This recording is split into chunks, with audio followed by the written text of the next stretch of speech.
Understanding "down on your luck," an English phrase explained.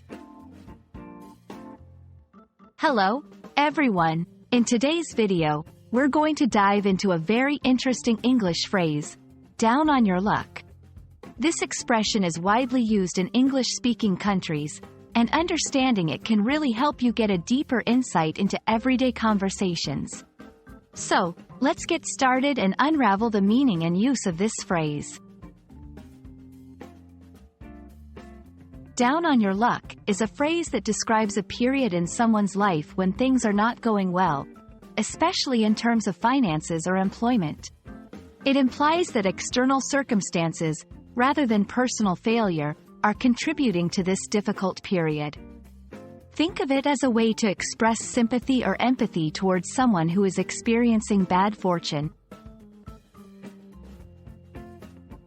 The phrase, down on your luck, comes from the belief in luck or fortune as a force that affects our lives.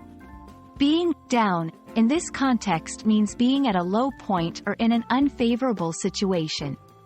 Although it's hard to pinpoint exactly when this phrase first emerged, it has been a part of English language for centuries, evolving with the language itself.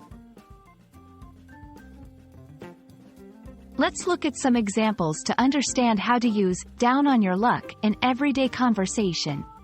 After losing his job, he was really down on his luck and struggled to make ends meet. She offered to help him because she knew he was down on his luck.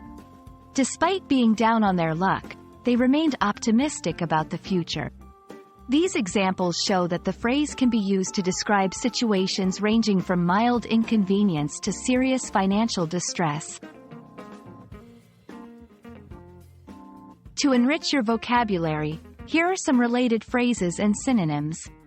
Falling on hard times, going through a rough patch, hit a rough spot, in a bind. Understanding these phrases will help you express similar sentiments in different ways, making your English more nuanced and expressive. That's a wrap on our exploration of the phrase, down on your luck. We hope this video has shed some light on this expression and how it can be used to empathize with others going through tough times.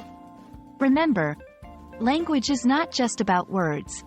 It's about connecting with others and sharing experiences. Thanks for watching, and we look forward to helping you continue your English learning journey in our next video.